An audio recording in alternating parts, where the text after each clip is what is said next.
To whoever it may concern, assuming you've read my previous message, I would like to add an addendum to it. Fuck the police coming straight from the underground. That is all. Okay, that should finally fulfill the inflammatory virtue signal statement quota. And they thought I wasn't gonna get political on this show. Ha! Fool those losers. Sir, did you really have to say that stuff in the last letter just because that donkey brought Martha back to life? Yes, I did, new robot assistant. Now just shut up and keep fixing the old one. Why are you so bent out of shape about this, Martha, sir? Fine, I guess you are new here, so I'll explain this again. She was my... and now she's somehow my next-door neighbor, so yeah, it sucks. Wow, that's quite the contrived predicament.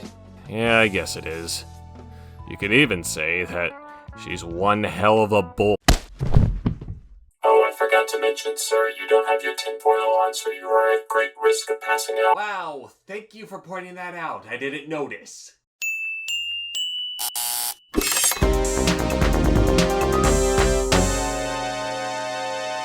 Only one of us is gonna make it. And it's gonna be me! Okay, there we go. Alright, for this one we're going to be handling the proceedings a bit differently, and as we get into it you'll see why.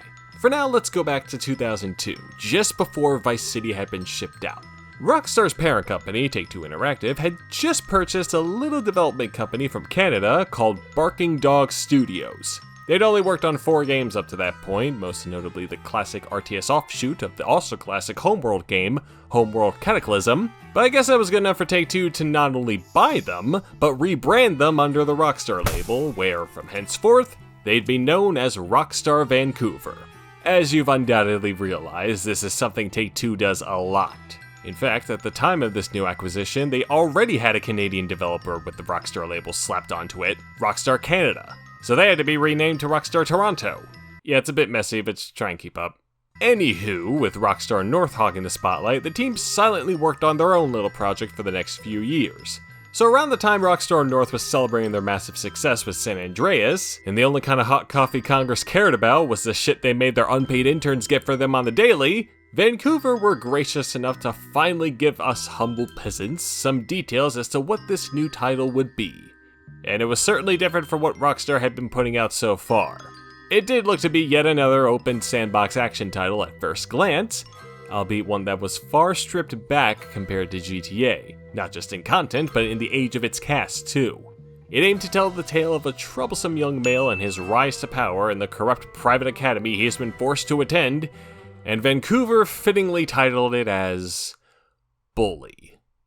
This was announced in May of 2005 to positive reception from news outlets and gaming communities all around, and that was about it as far as the announcement was concerned. Even when E3 swung around a month later, all the coverage of the game was about how promising it looked, in all its behind closed doors beta glory. I mean, they sure as hell were happy to show off that Warriors game though, which coincidentally was being made by Rockstar Toronto.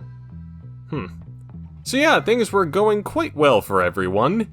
And then Rockstar North accidentally dropped their extra hot Venti Mocha onto the general public, who proceeded to demand all of their money as compensation.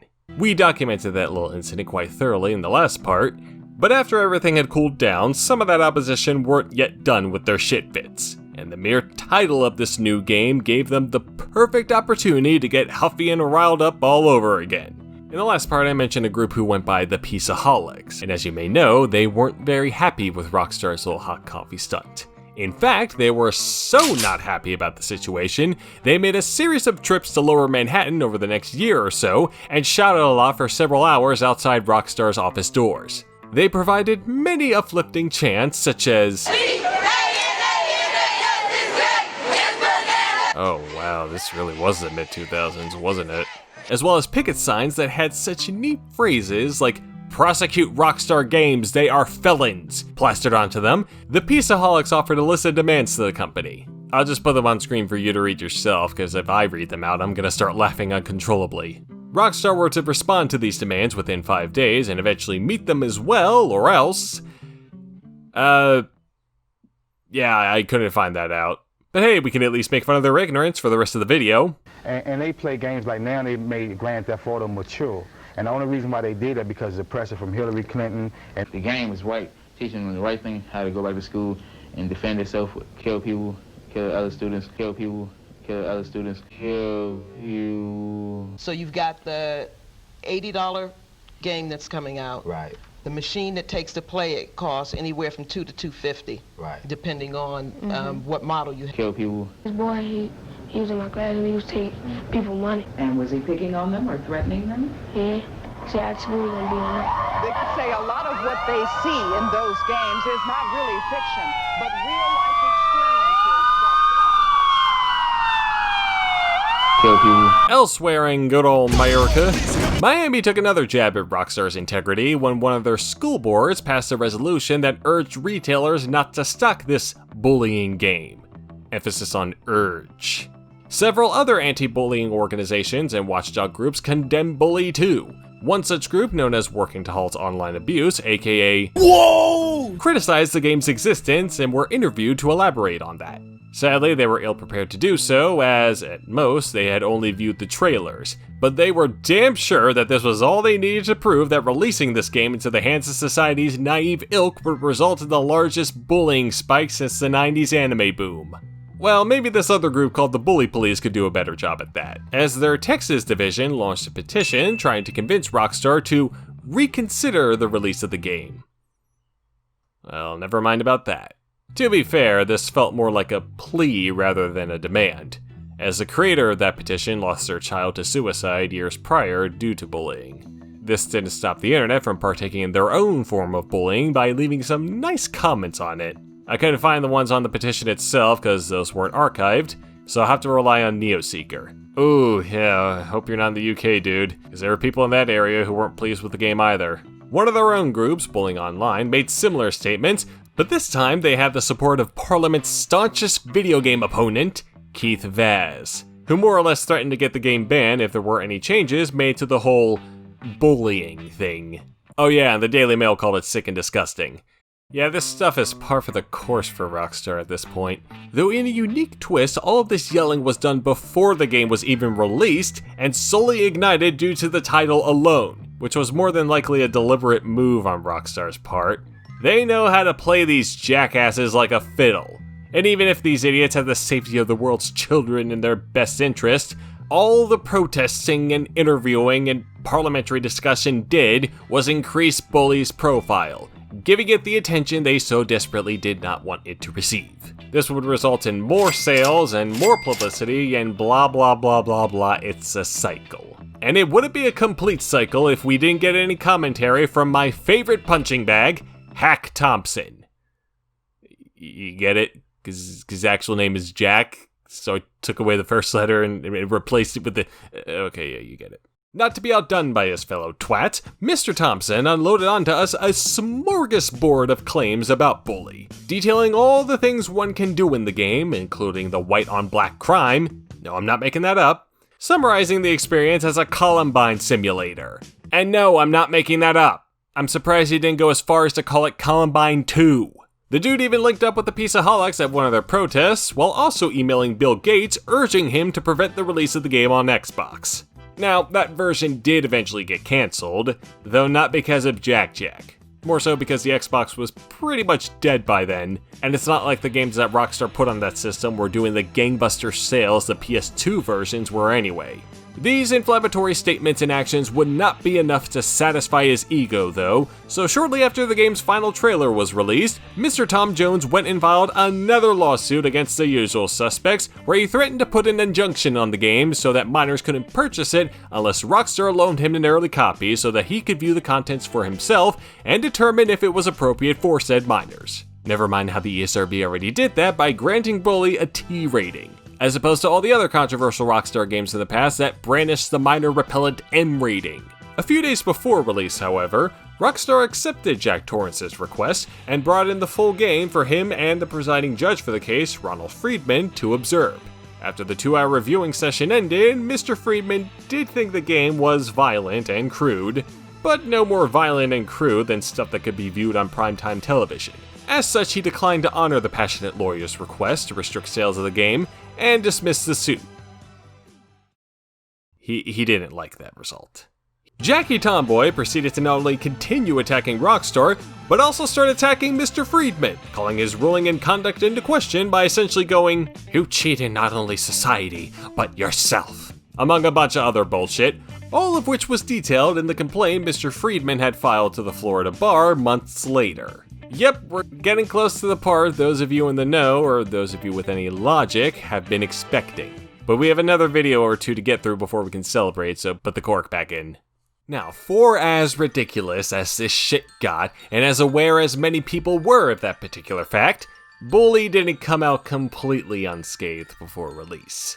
Walmart appeared to cave into that pressure by pulling pre-orders of the game, though they claimed this was due to a policy where they couldn't do pre-orders for games not yet rated by the ESRB, which was implemented the week before. A bit suspicious, but they started accepting pre-orders again once the T rating came through, so really nothing was lost there.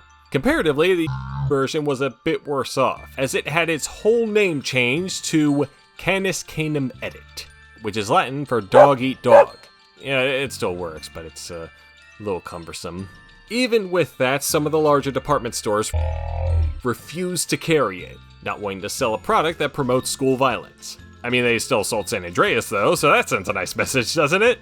You can kill any mofo out there, but if you so much as bully a child, you are not welcome in our house.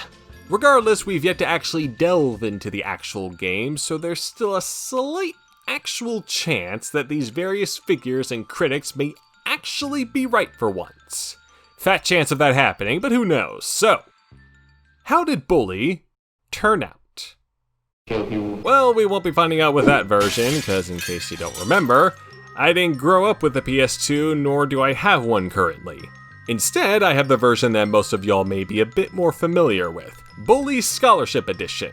This was a remaster of the PS2 original, released for the Wii, Xbox 360, and PC a year and a half after that one came out. Side note, for whatever reason, this didn't get its name changed. Anyway, the Wii version is more or less a straight up port of the PS2 game, also done by Rockstar Toronto, funnily enough, while the 360 and PC version was done by Rockstar New England, aka Mad Dog Software, and uses a completely different game engine while boasting updated next-gen graphics. Now, being the dumb Nintendo fanboy I am, I played through the Wii version a long while ago, but my buddy and I never got around to LPing it, nor do I want to resort to stealing footage yet again, so for fun I decided to play through it all. To get a fresh perspective though, I checked out that next-gen version sitting in my buddy's Steam collection.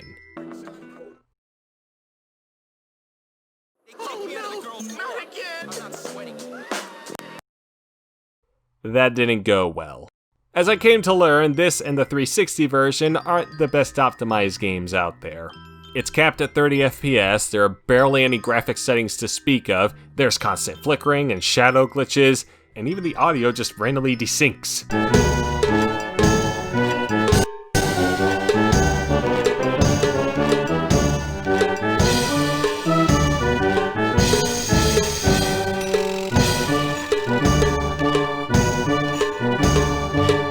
Worst of all, every play session ended with an unavoidable crash that, without fail, resulted in lost progress. And as you can imagine, having that happen several times is quite disheartening. Apparently playing it in compatibility mode with Windows XP fixed it for some, but doing that made my gamepad unusable and I wasn't about to switch to mouse controls for a game I'd already sunk a good 4.5 hours into. So I deleted it forever and just went through the Wii version again. So, as previously mentioned, Bully has a similar structure to past 3D GTA games, playing you smack dab in the middle of an open world and chucking a variety of missions at you to complete. Being set in a private academy, however, you have to live out the life of a delinquent schoolboy, Jimmy, rather than a rising drug lord or an OG. Not only that, but in between those missions you have to go to classes, learn to respect your teachers, your superiors, and your other classmates, and then defend yourself when those classmates try to beat the shit out of you. Dog eat dog indeed. True, you can do that right back to them, but the game will punish you severely for doing so. Even then, like with GTA, there's little to no moral ambiguity with these actions because of how cartoonish it all looks, and how every single goddamn character in here is a flip-flopping, two-faced asshole that deserves what's coming to them. Only one of us is gonna make it. And it's gonna be me! The simplicity and restrictiveness in almost every single one of Bully's aspects is so refreshing after having gone through 3 games with large open sandbox worlds where you can do whatever you want in them. The only vehicles you can use here are your trusty skateboard or any bike that's lying around or had some other person occupying it seconds before. The melee combat is now more complex, and you're encouraged to use that rather than any of the game's weaponry. The story also has a simple premise and a simple progression, as well as plenty of simple characters, most of them being stereotypes that are well aware of them being stereotypes. But they all make the perfect fodder for Jimmy to conquest and rein in to keep the school as safe as can be. That's okay, he'll get there eventually. The voiceovers for those characters also didn't involve any special celebrity talent. Some of them did a little work in television, some were previously in San Andreas, and some had this as their only acting role. And I'll be damned, they all do a great job. Finally, the score has not a single licensed track. It's all original music consisting of rather simple, yet distinct and even whimsical instrumentals that fit the tone of the game quite well. All of these elements come together to form a very humorous and cathartic experience on a much softer level than any Rockstar game that came before it, making the game's pre-release controversy all the more baffling. In other words, yeah, Bully is a great game. It's not a perfect one though. Remember how I said the game encouraged you to use melee combat rather than the weapons? Well, after a certain point, it becomes clear that's not nearly as effective as just knocking your bullies out with either your slingshot, bottle rocket, firecrackers, or the incredibly overpowered spud cannon. As such, the game isn't much of a challenge. The only times I failed a mission were either because I was being stupid, or because the game glitched out on me. I was also not a fan of the forced motion controls that came with the Wii version, which, like many other Wii ports, are glorified button presses. Finally, for as much as I liked the story, I eventually got tired of the many contrived scenarios and situations and opportunities to get yelled at for no good reason. There was also more than one occasion where the problems that Jimmy gets tasked to solve in these missions are problems that he caused himself, like the one involving the promiscuous greaser girl, the boyfriend of whom, or at least the loudest one, threatens Jimmy to not get involved with her or else get beaten to a pulp, whereupon Jimmy gets involved with her and he almost gets beaten to a pulp. Or the one where he has to get compromising photos of the most popular girl in school for the leader of the nerds, who then puts blown up poster-sized images of those photos all over town, which you then have to get rid of upon her request. I'm noticing a trend here. Those complaints aside, I like Bully. A lot, actually. It's easily one of my favorite Rockstar games. Maybe just under Vice City, if only because the soundtrack isn't quite as good. And once again, critics and audiences thought likewise, heralding it for being a fun and silly time and not the Columbine simulator those ignorant tits purported it to be, bolstering it towards yet another platinum-selling success for Rockstar. But the controversy train did not stop here, folks. For some ungodly reason, the Daily Telegraph saw fit to rekindle and reinvigorate the naysayers against Bully. They put out an expose on Scholarship Edition a few months before release, yet they seem to be treating the game as if it were completely new, bringing on yet another anti-bullying watchdog group, Beat Bullying, to condemn the game for the same fecking reasons others have condemned it for, while also bringing out Keith Vaz again to spout the same shit he did a year and a half ago. And there was also the National Teachers Union, aka NUT, who and then the stores who didn't stock it when it was on the PS2 said they weren't going to stock this version because it blah blah blah blah blah blah blah blah blah blah. And then there was another teachers union in Canada who called for the game to be banned because of blah blah blah blah blah blah blah blah blah blah. And in Australia, another educational group called for a ban because blah blah blah blah blah blah blah blah blah. And Brazil just said fuck it and actually did ban the game because blah blah blah blah blah blah blah.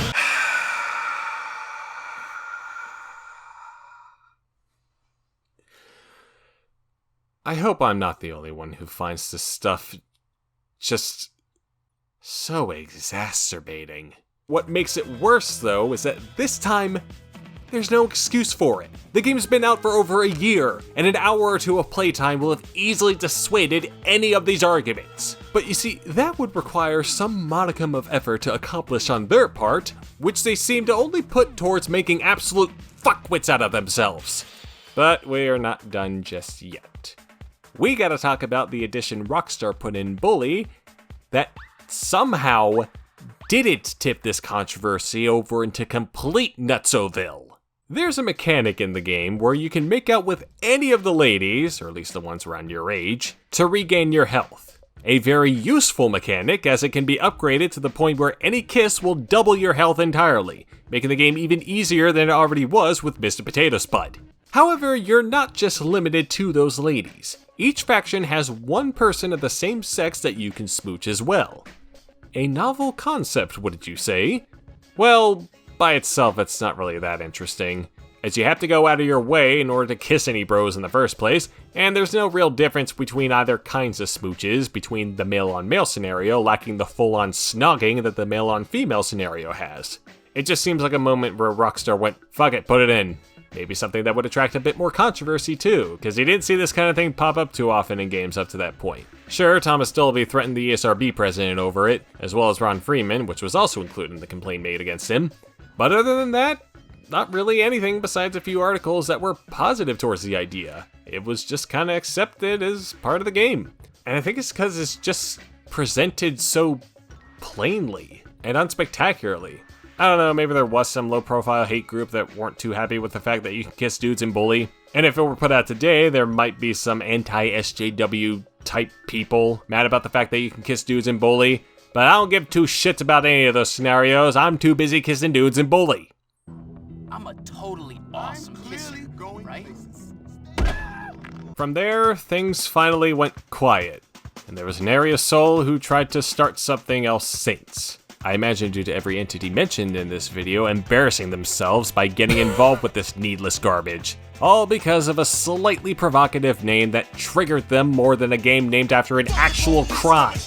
And once again, it didn't appear to be for any other reason than free publicity. But all that went to Rockstar, so much for that.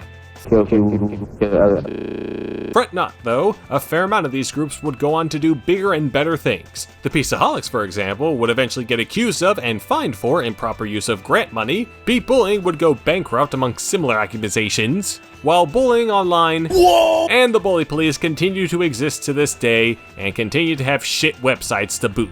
That Brazilian ban didn't last forever either, as it was lifted in time for the game's re-release on the PS4.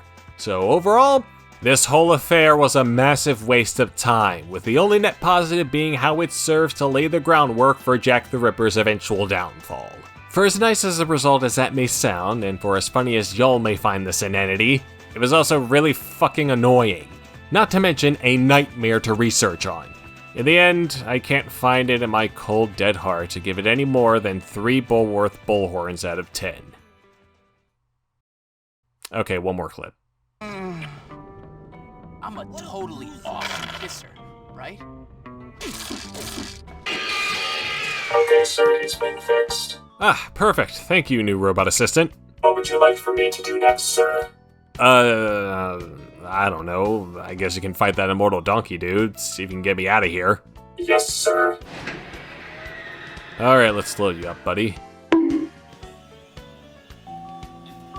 Alright. Hey, old robot assistant, how you feeling? I can't feel my internal sensors, but otherwise peachy. Good. Now start cleaning up here. This place is a mess. Okay, Your Highness, and what will your fat ass be doing in the meantime? Oh, I'll be doing some important research on our old friend here. There's a bit of a gap that needs to be cleared up. A modest gap, you could say. One containing a little proposal. A violent proposal. For a violent little game. A game called... Ah, shit.